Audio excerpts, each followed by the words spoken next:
The pencil moved across the paper in careful strokes, sketching the silhouette of an FA-18 Super Hornet against cumulus clouds. Lieutenant Commander Kira Ghost Nakamura sat alone in the corner of the forward operating base's mess hall, her flight suit unzipped to the waist, revealing a faded Navy t-shirt beneath. The sketch was precise, every rivet, every panel line captured with the obsessive detail of someone who had spent thousands of hours in the cockpit of similar aircraft. She didn't notice the first SEAL enter. Staff Sergeant Marcus Diesel Rodriguez grabbed his tray and scanned the room, his eyes briefly passing over the solitary figure in the corner. Just another pilot, he thought, probably sketching planes like some aviation enthusiast. The mess hall buzzed with the usual chatter of deployed personnel, Marines discussing patrol routes, Air Force maintainers complaining about parts shortages, Navy corpsmen trading war stories. The second SEAL, Petty Officer First Class James Brick Thompson, followed Rodriguez through the chow line. His gaze lingered longer on the woman in the corner.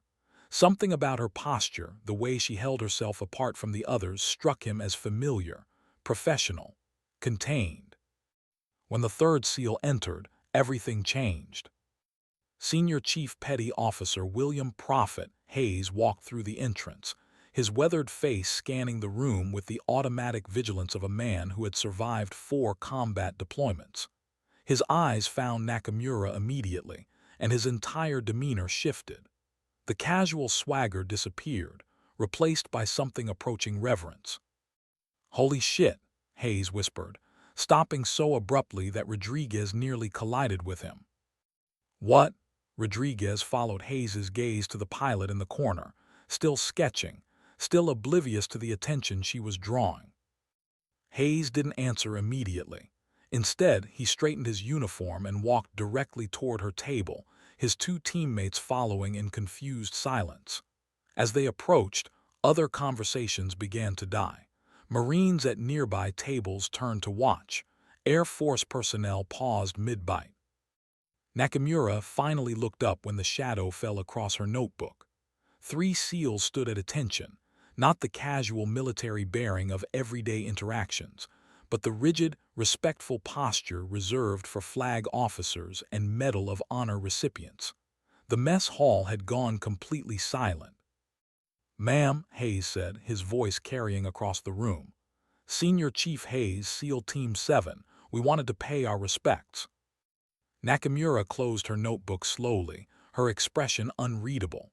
She didn't speak, but she nodded once, a subtle acknowledgement that somehow conveyed more authority than any words could have managed. Rodriguez and Thompson exchanged glances, still not understanding why their senior chief was treating a pilot like royalty. But they remained at attention, trusting Hayes's judgment implicitly. The silence stretched, pregnant with unspoken history and questions that demanded answers. Kira Ghost Nakamura had been sketching aircraft for as long as she could remember, but this moment would sketch itself into the memories of everyone present. The question hanging in the recycled air of the mess hall wasn't who she was. It was what she had done to earn this level of respect from the Navy's most elite warriors. The pencil in her hand trembled almost imperceptibly, the only sign that she was human after all. 24 hours earlier, Ghost had been just another pilot rotating through the deployment cycle, assigned to provide close air support for special operations missions.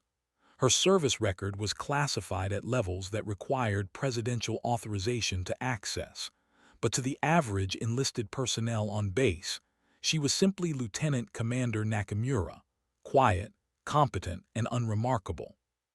The FA-18F Super Hornet she flew bore standard Navy gray paint and regulation markings. No kill marks, no special insignia, nothing to distinguish it from the dozens of other aircraft on the flight line. Her call sign, Ghost, seemed appropriate enough. She appeared and disappeared from missions with minimal fanfare, her reports filed in standard format, her debriefs conducted in the sterile language of military efficiency. But Hayes knew better. He had been in Afghanistan 7 years ago when Ghost had turned what should have been a catastrophic failure into the most successful rescue operation in SEAL team history. The mission was so classified that even acknowledging it existed required security clearances most people would never possess. As the three SEALs maintained their position of attention, other personnel in the mess hall began to understand that something significant was happening. Conversations didn't resume. Forks remained suspended halfway to mouths. Even the civilian contractors seemed to sense the gravity of the moment.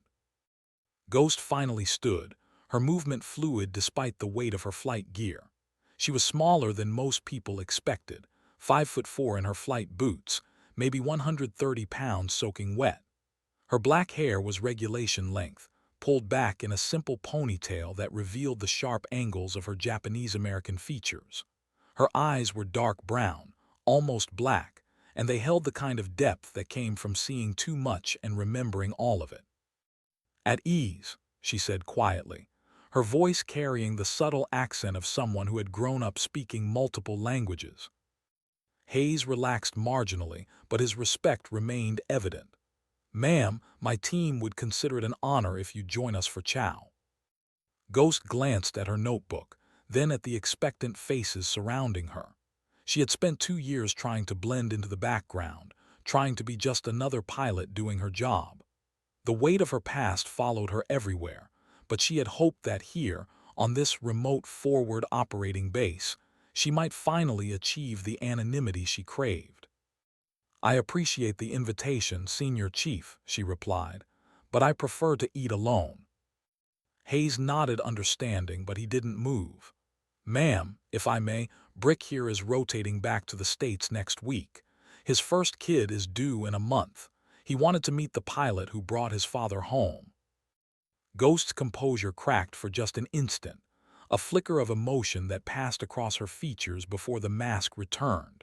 She looked at Thompson, really looked at him, and saw the resemblance immediately. The same broad shoulders, the same stubborn jawline, the same blue eyes that had looked up at her from a stretcher 7 years ago in the mountains of Afghanistan. Thompson stepped forward slightly. "Petty Officer First Class James Thompson, ma'am. My father is Master Chief Robert Thompson, retired. He told me about Operation Lazarus." The name of the mission hung in the air like a prayer. Ghost's notebook slipped from her fingers, hitting the floor with a soft thud that seemed to echo in the perfect silence of the mess hall. For a moment, the confident pilot disappeared, replaced by a young woman carrying the weight of memories she could never fully share. She had pulled 37 Special Operations personnel out of an impossible situation that night, flying through weather that should have killed her, into terrain that had claimed better pilots than she would ever be. But it wasn't the flying that haunted her. It was the faces, the voices over the radio, the absolute certainty that failure meant watching good people die. "Your father is a good man," she said finally. "How is he?" "Good, ma'am, real good. He runs a fishing charter up in Alaska now. Still talks about that night, though. Says you saved more than just lives, you saved families." Ghost picked up her notebook and tucked it under her arm. The sketching would have to wait.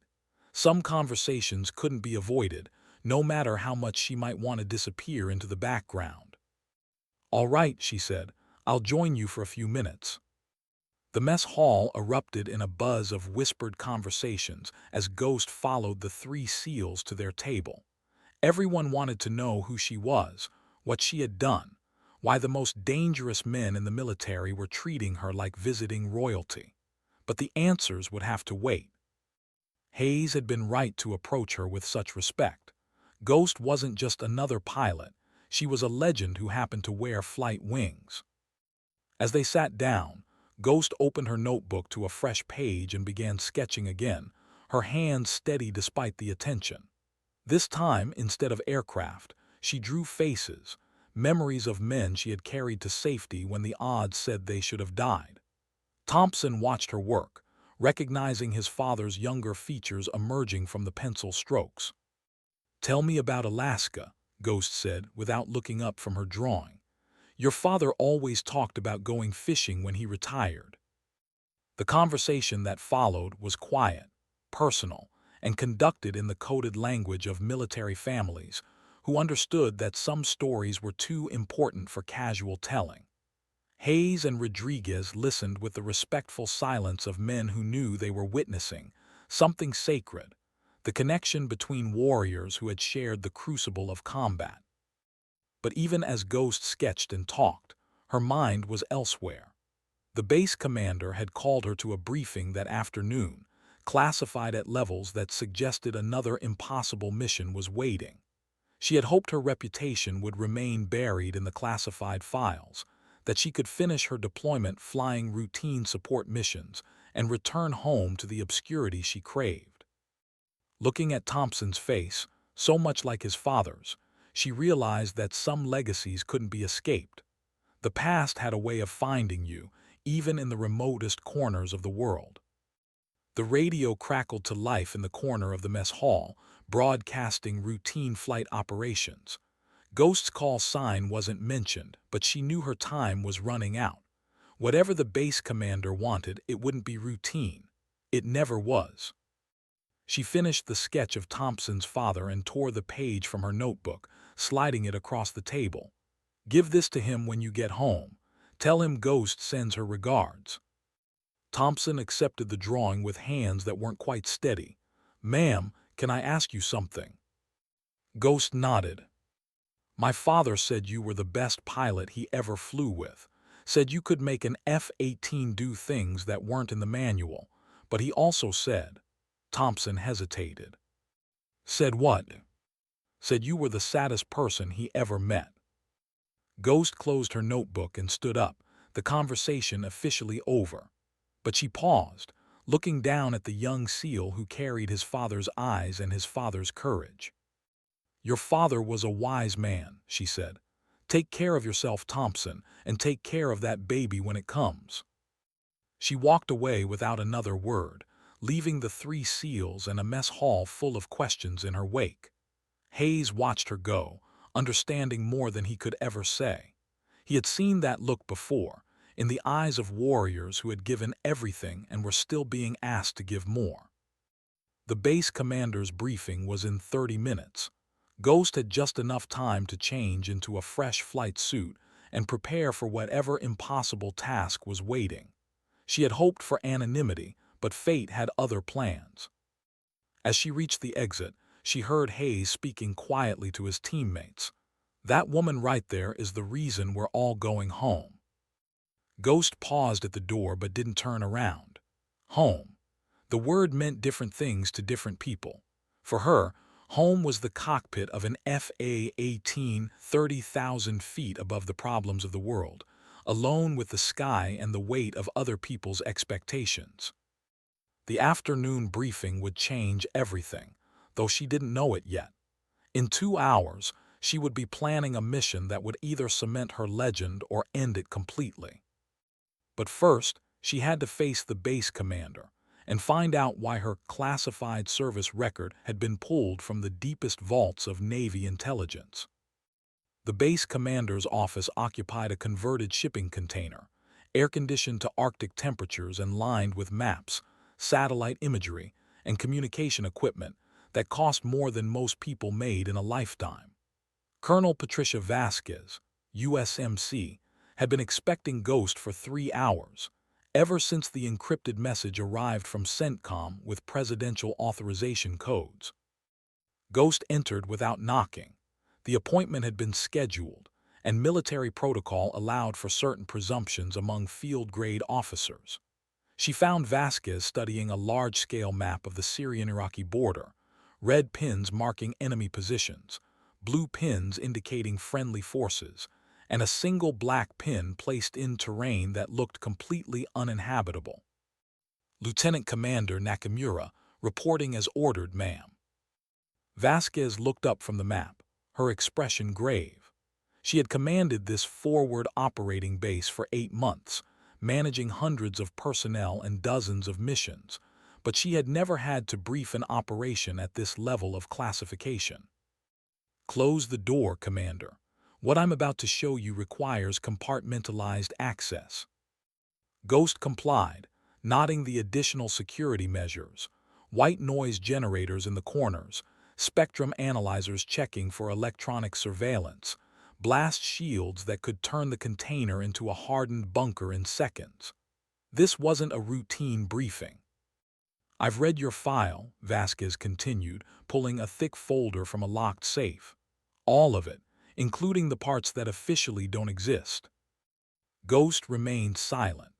Her service record was a patchwork of classified operations, redacted mission reports, and commendations that couldn't be publicly acknowledged.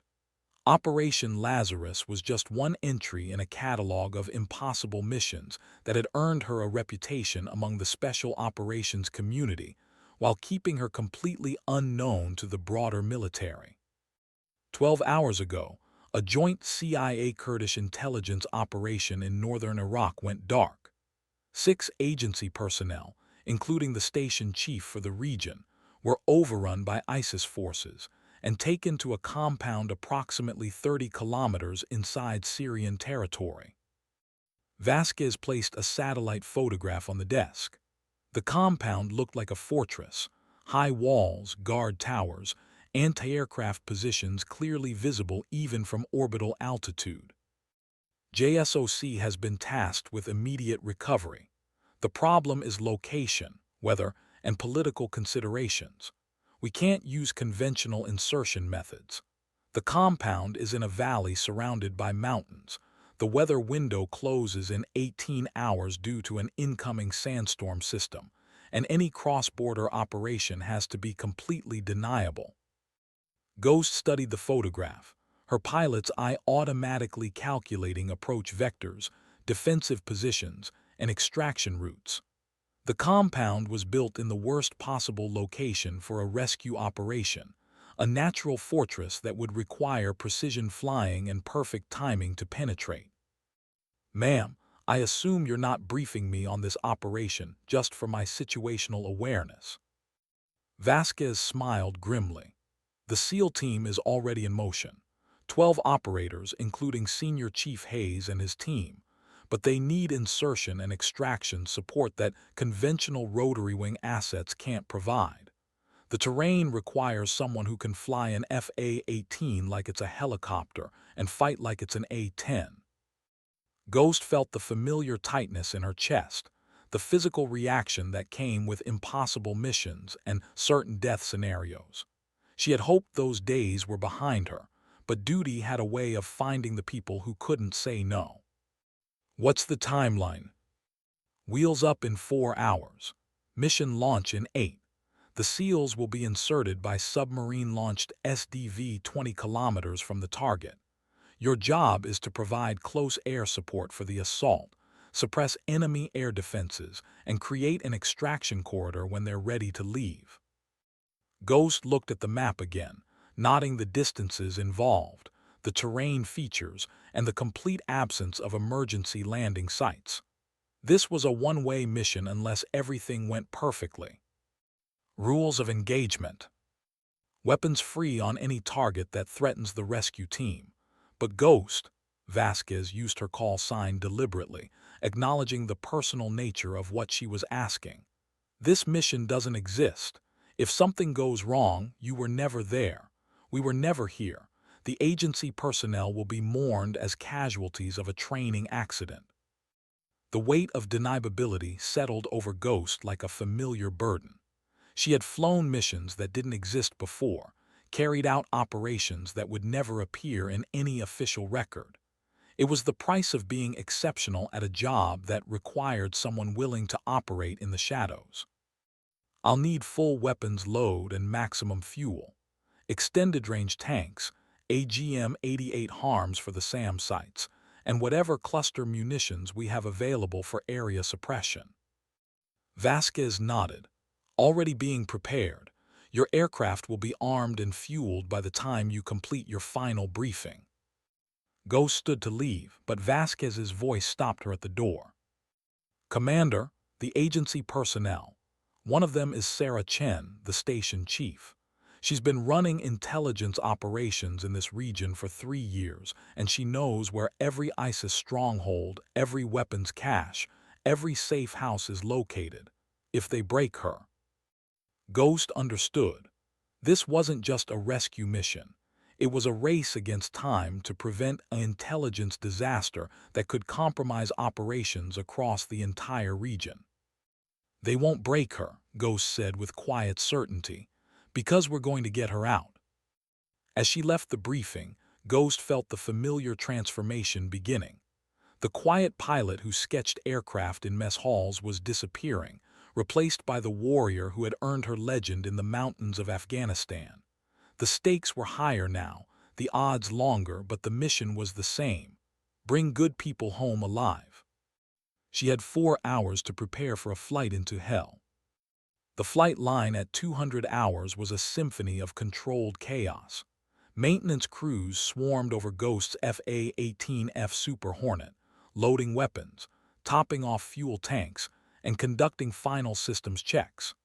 The aircraft had been configured for a mission that pushed the envelope of what the platform was designed to do: close air support in mountainous terrain, extended loiter time, and precision strikes against hardened targets.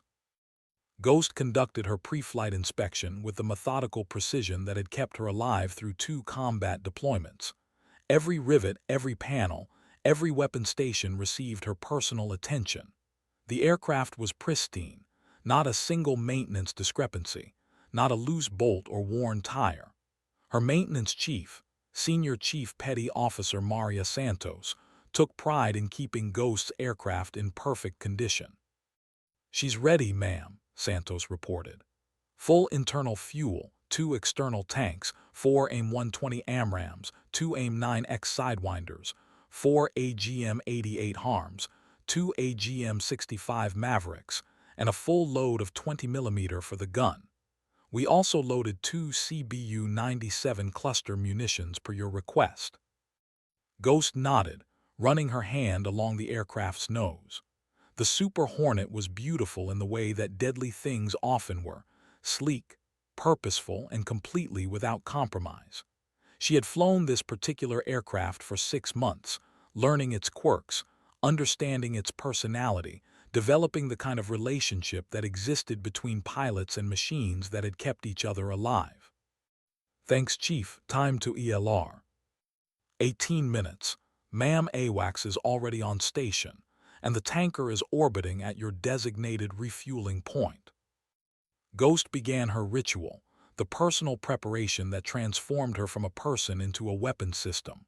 Flight suit zipped and checked, survival vest loaded with emergency gear, helmet fitted and communications tested.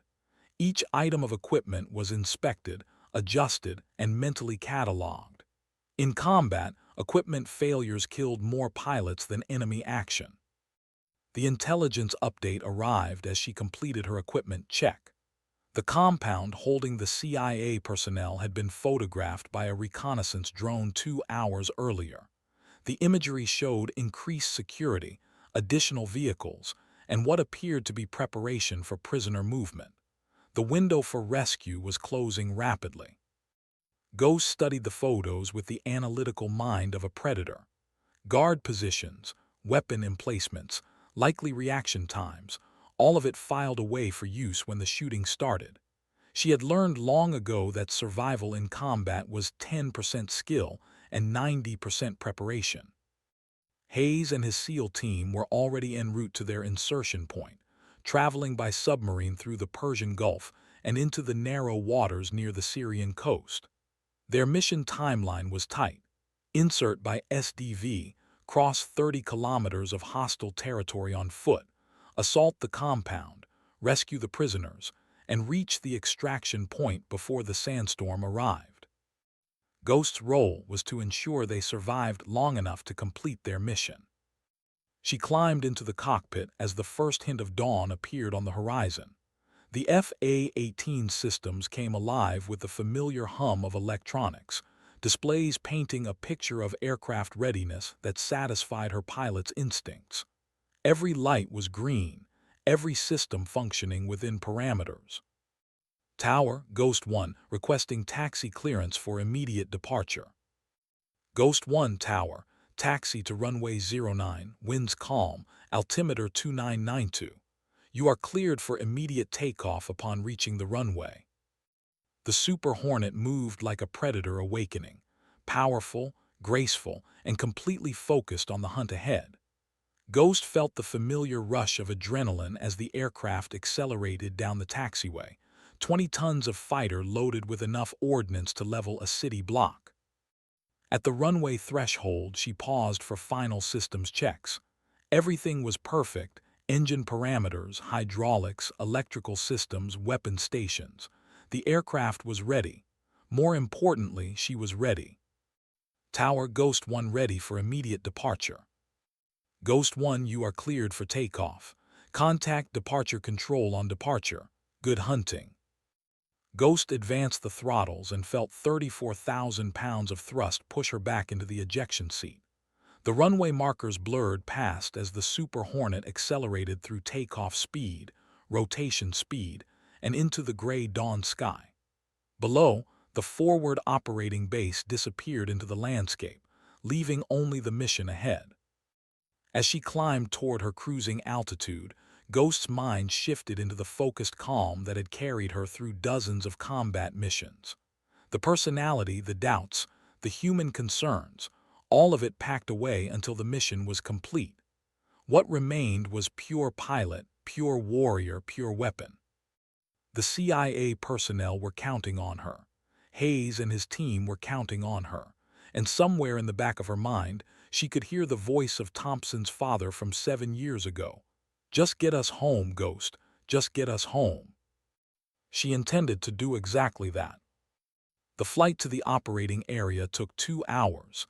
Time Ghost used to review the mission profile, study the terrain maps, and coordinate with the AWACS aircraft that would provide overall command and control for the operation. The electronic warfare officer, callsign Wizard, had been tracking enemy communications and building a picture of defensive positions around the target compound. Ghost 1, Wizard, we've got SAM activity in your target area. 2 SA-8 Gecko systems, 1 SA-6 Gainful, and multiple man-portable systems. The Geckos are mobile and have been moving position every 30 minutes. Recommend harm strikes on the SA-6 first. It's stationary and represents the biggest threat to your operations.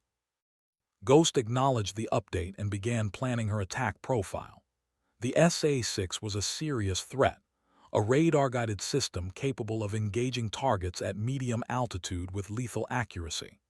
The AGM-88 harms she carried were specifically designed to destroy such systems, but successful employment required precise timing and perfect execution. Wizard, Ghost 1, what's the status on SEAL insertion? Ghost 1, SEAL team is currently 15 kilometers from target, moving cross-country on foot. ETA to compound is 45 minutes. They're requesting immediate suppression of air defenses to prevent detection during their approach. Ghost checked her navigation system. She was 30 minutes from the target area, with enough fuel for 2 hours of combat operations before requiring tanker support. The timing was perfect. She would arrive just as the SEALs needed her support. The landscape below changed as she crossed into Syrian airspace. The rolling desert gave way to mountainous terrain, broken by valleys and ridgelines that provided natural concealment for enemy forces.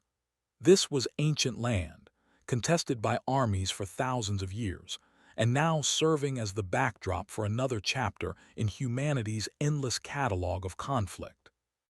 Ghost's radar warning receiver began painting threats as she approached the target area.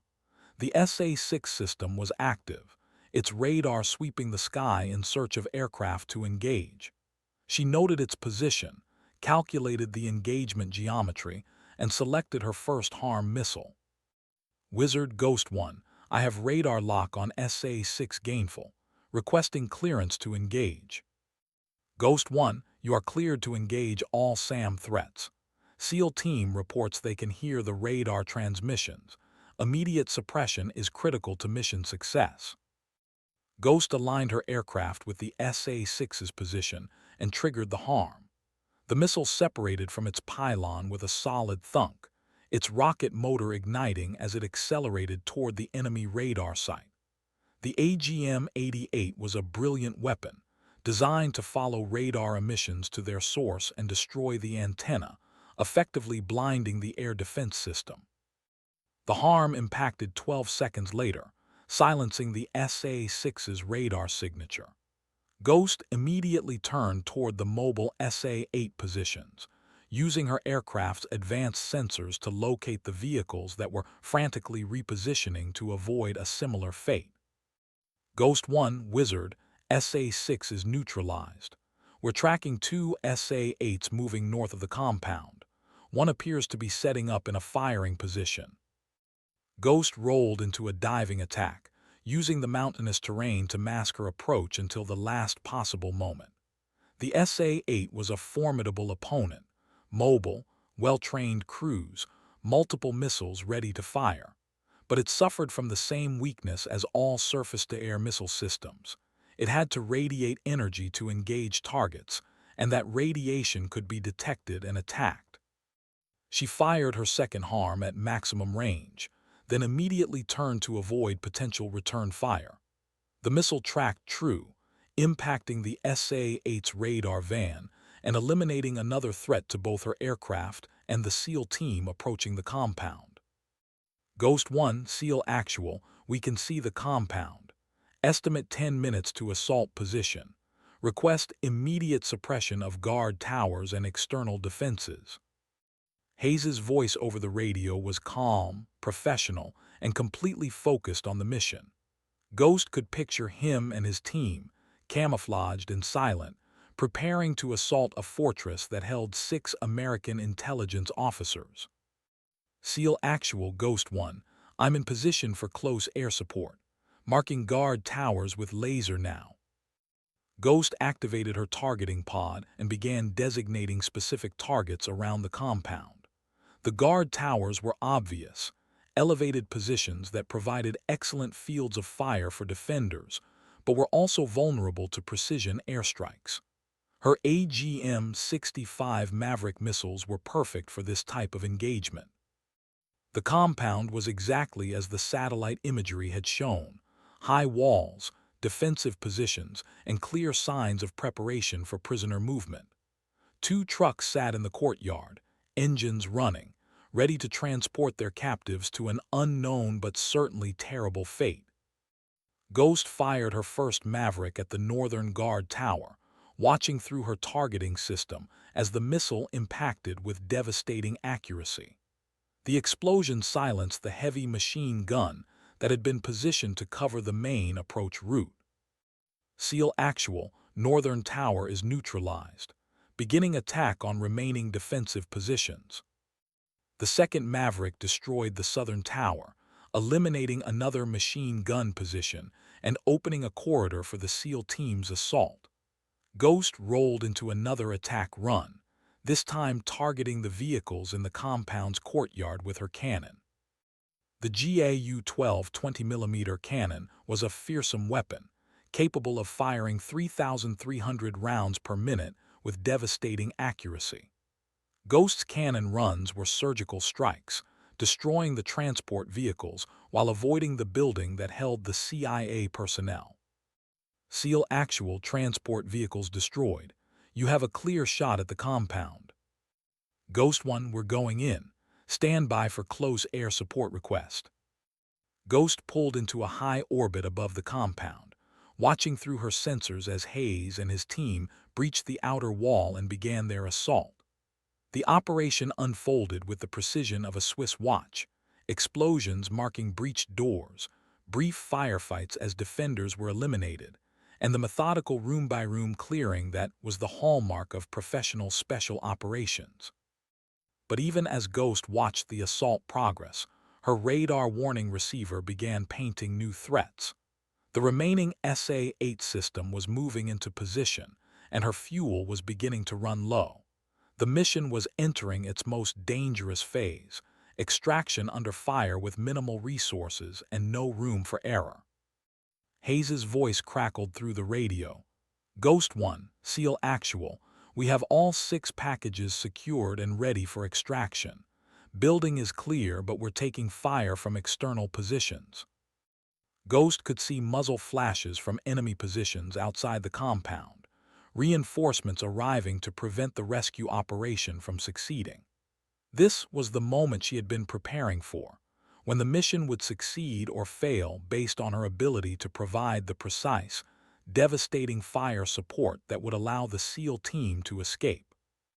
SEAL Actual, Ghost One, I see your position. Danger close, fire support inbound. Mark your position with IR strobe.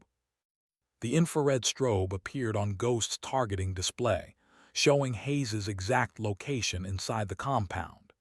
Enemy positions surrounded the building, closing in on the SEAL team and their rescued prisoners.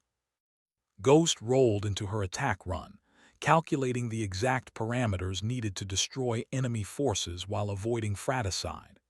This was the most demanding type of air support, close enough to be effective, precise enough to avoid killing friendlies, and delivered under time pressure that allowed no second chances. She fired her cluster munitions in a carefully planned pattern, the CBU-97s opening like deadly flowers and scattering armor-piercing submunitions across enemy positions. The effect was immediate and devastating: vehicles destroyed, personnel neutralized, and a clear corridor opened for extraction.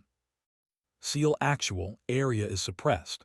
You have a clear route to extraction point Alpha. Ghost One, we're moving now. 6 packages plus 12 operators moving to extraction. ETA 15 minutes.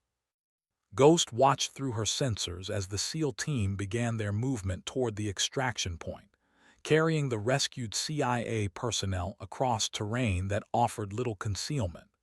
Her fuel was running critically low, but she couldn't leave until Hayes and his team were safely recovered. The sandstorm was beginning to build on the horizon, a wall of dust and debris that would make flight operations impossible within hours. Everything now depended on timing, precision, and the kind of luck that favored the prepared. Ghost One, Wizard, we're tracking multiple enemy vehicles converging on your extraction point. Estimate 12 to 15 fighters, possibly more. SEAL team will need immediate fire support upon arrival. Ghost checked her remaining ordnance: 2 Sidewinder missiles, half her cannon ammunition, and enough fuel for 30 minutes of combat operations. It would have to be enough. The extraction point was a small clearing in the mountains, barely large enough for helicopter operations, and surrounded by ridgelines that provided perfect positions for ambush. Hayes had chosen it because it offered the only possible landing zone within range of their exfiltration route, but it was also a natural kill zone if enemy forces arrived first. Ghost could see the trap developing, enemy vehicles racing toward the extraction point while Hayes and his team moved cross-country with their rescued prisoners. The SEAL team was professional and well-trained, but they were carrying injured personnel across difficult terrain while being pursued by superior numbers. SEAL Actual, Ghost One, enemy forces are moving to cut you off at the extraction point. I'm going to clear the LZ, but you need to move faster. Ghost One, we're pushing hard, but 2 of the packages are injured and slowing our movement. We need that LZ clear in 10 minutes or we're going to have company. Ghost rolled into another attack run, using her cannon to engage the lead enemy vehicles as they approached the extraction point. The 20mm rounds tore through lightly armored trucks and technical vehicles, but more enemies kept coming. She was down to her last few hundred rounds of cannon ammunition, no air-to-ground missiles remaining, and fuel that wouldn't last much longer.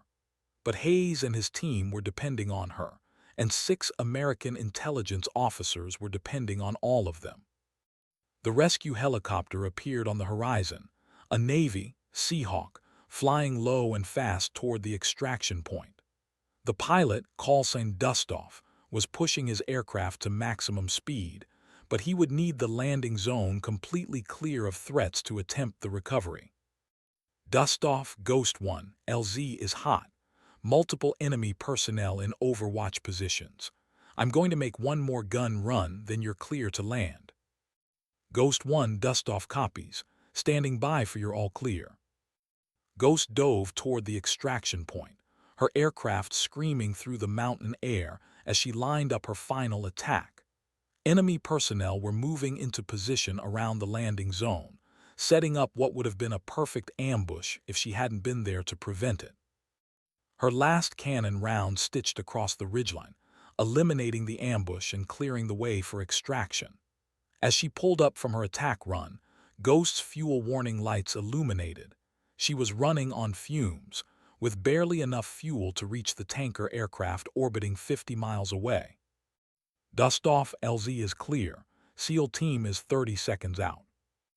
The Seahawk flared into the landing zone just as Hayes and his team emerged from the tree line, carrying their rescued prisoners toward salvation. The extraction was textbook perfect. 12 SEALs and 6 CIA personnel loaded aboard the helicopter in under 60 seconds, then lifting off into the gray dawn sky. Ghost 1, SEAL Actual, all packages secure and airborne. Thanks for the ride. Ghost watched the helicopter disappear toward friendly territory, carrying Hayes and his team home, along with the intelligence officers they had risked everything to rescue. The mission was complete, but her fight wasn't over. She still had to get herself home with almost no fuel remaining. Wizard Ghost 1 mission complete. Requesting immediate vector to tanker aircraft. Fuel is critical. Ghost 1, vector to tanker is 090 degrees, 50 miles. Texaco 77 is standing by for immediate refueling. Ghost turned toward the tanker, calculating her fuel consumption against the distance remaining. It would be close, very close. The kind of close that separated professional pilots from dead ones. As she flew toward the refueling rendezvous, Ghost allowed herself a moment of satisfaction. The mission had been successful beyond all reasonable expectations. 6 Americans were free, Hayes and his team were safe, and the intelligence disaster had been prevented. But more than that, she had proven once again that some things were worth the risk. Some missions demanded everything, and she was willing to give it. The tanker appeared ahead, a converted Boeing 707 trailing its refueling hose in invitation. Ghost positioned her aircraft for contact, her fuel quantity approaching zero. The successful rendezvous meant survival. Failure meant ejection over hostile territory. Texaco 77, Ghost 1 requesting immediate fuel. State is critical. Ghost 1, Texaco 77 cleared for immediate contact. We've got you covered. The refueling probe slid into the drogue with mechanical precision, and fuel began flowing into Ghost's tanks. She maintained formation with the tanker as thousands of pounds of JP-8 restored her aircraft's endurance, transforming her from a glider into a weapon system once again.